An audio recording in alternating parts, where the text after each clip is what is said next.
Hey there, what's up? It's Mike from Rock Guitar Power with another awesome guitar lesson for you today.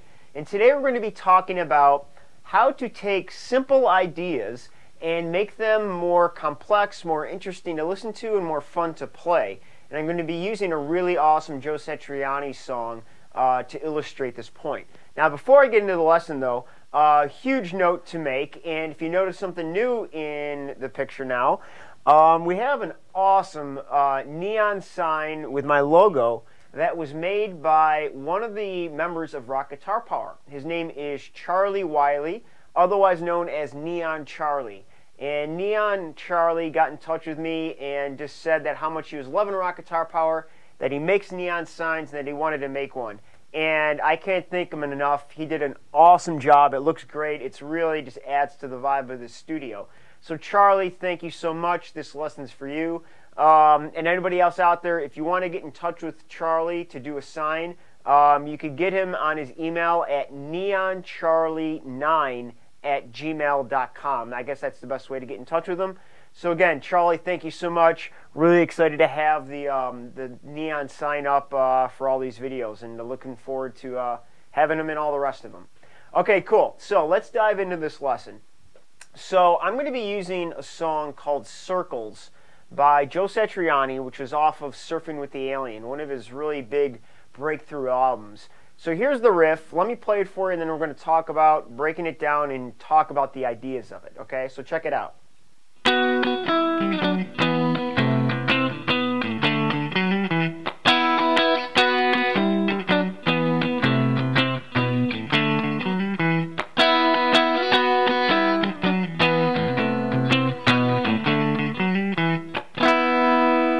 Okay, awesome. When I first heard that melody and that whole phrase, I was just, completely infatuated with learning it. And I learned this whole song at one point.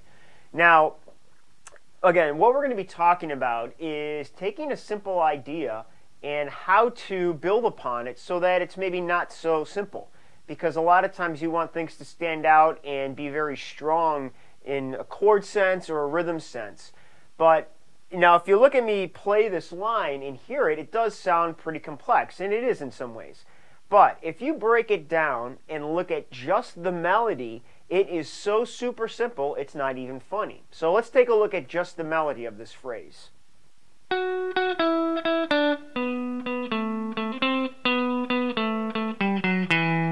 Okay, here it is again, nice and slow.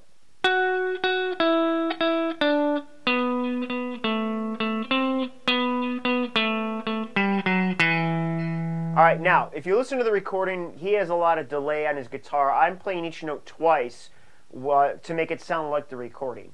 But now, let's break this down. The reason it's so simple is because, first of all, we're in the key of E minor. So if I play the 7th fret on the A string, which is an E, and just play my minor scale going up, this is the way it looks. And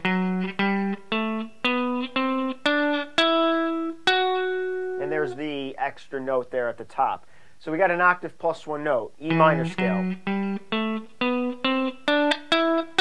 Okay, now the simple side of this melody is that it pretty much just goes right down the minor scale with one little jump. So watch me play the melody once more, and look how it fits inside this minor scale.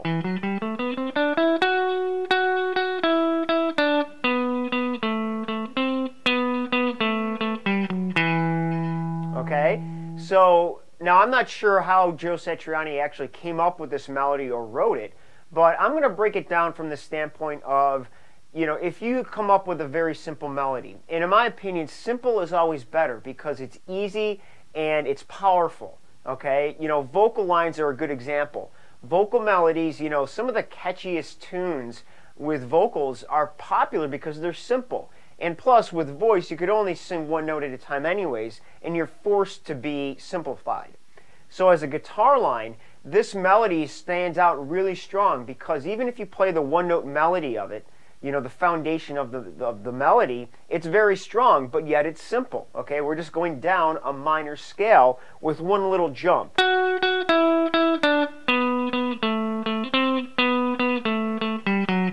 Okay? And I'm going to I'll put a link maybe underneath this video to where you can get the tabs to play this, see how to do this exactly. So now that we have this melody idea, we could see it's very strong. Now let's go into looking at how he built upon this and made it more complex and interesting to listen to. Okay, here it again is the full version. Oops. Yep, let's try that again.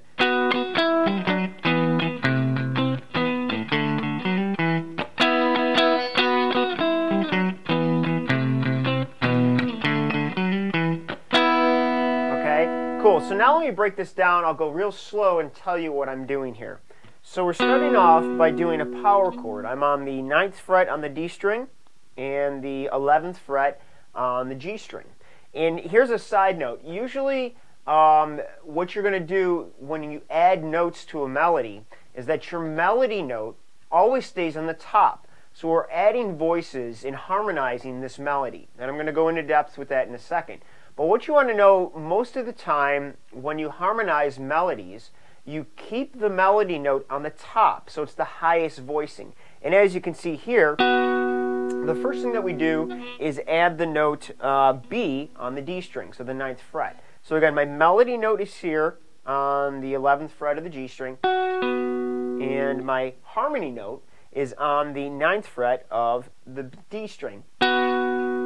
Okay, now the next one. Alright, now again, my melody is up top.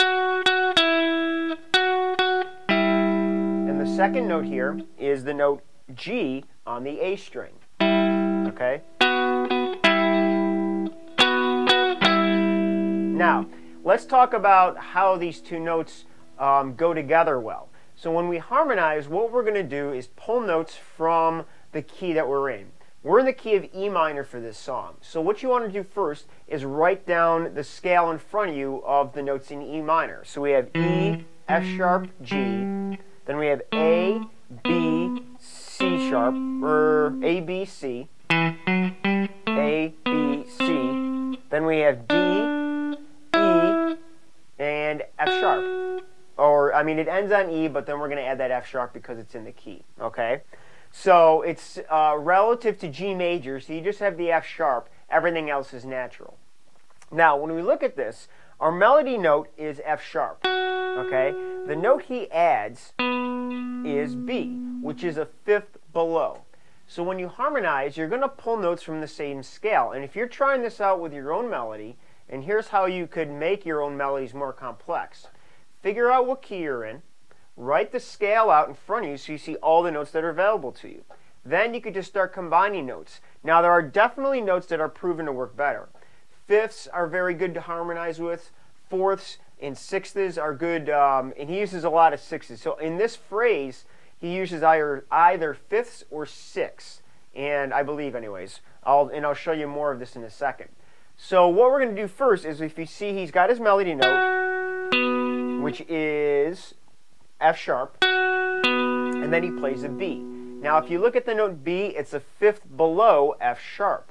So we go 5ths, and then we're playing the note E, and then there's a G below it. Okay? And that interval is a 6th. So if we play a minor scale, and we start on G, and we go 1, 2, 3, 4, 5, 6. Okay? That's how we get to the note E from the G. So we could say that G is a 6th below E. I know it's already getting confusing, but bear with me, okay? So we got a 5th, then we got a 6th. Now here's the next note, okay? We're going from a D on the G string, and then we're playing an F sharp on the A string, okay? And now if we look at this interval, this again is another 6th. Because if we look at the note D, we have a F sharp below it. Now if I play an F sharp and follow through the minor scale and count until I get to the note D, we're going to go 1, 2, 3, 4, 5, 6. Okay? So a 6, we're playing a 6th below it, and that's our harmony. So again, I'm not going to go through all of this because it's a pretty long melody. However, this is the idea on how, one way, if you write a melody yourself, that you could take that melody and add notes to harmonize it and make it more interesting to listen to. And if you find a note that you don't like, try a different interval. But always stick to the notes that are in your scale. And that's how you harmonize the scale and add harmonies to your melody. Okay? Once again, here's the whole phrase. All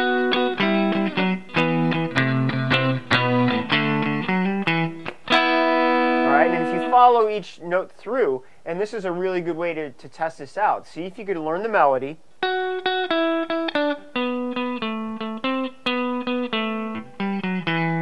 right, then learn the whole phrase.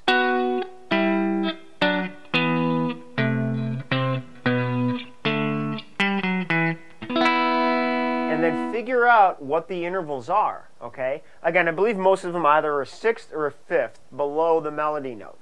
And that is a way that you could see how he harmonized this melody. So start with simple, add to it. And then, you know, when you add to it, that's when the real cool magic happens. You know, it's a little tricky finger work to get this out, but once you get it, it's kind of easy. The other tip to learning this good is that he uses, right here, for example, I'm muting the D string with my middle finger. So when I strum this, the only two strings that are going to ring out are the two with notes on them, the A string and the G string. All right, I'm skipping the D string. I'm playing it, but it's not ringing out. Same thing here. Then we go to a power chord. So this whole phrase, my right hand, can still strum very aggressively. However, only the two notes that I want to ring out are going to come out. And this is one of the ways that when I was learning this, I thought it was just so super cool because it's such an attractive, melody and riff. And it's so simple, but it's complex. So that's the whole idea of taking a very simple melody and adding to it so that it's more complex, more interesting to listen to. And don't be afraid just to get in there and experiment. See how other intervals sound, figure out different ways to play something, and just see what you can come up with.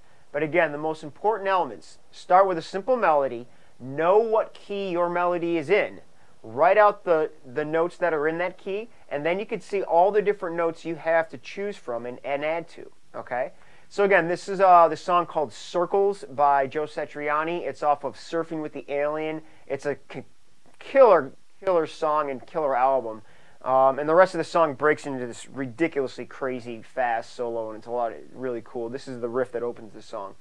So hopefully you enjoyed that. This is Mike Deary. Once again, thanks to Neon Charlie for the sign. And stay out there, keep practicing, and we'll see you real soon. Later.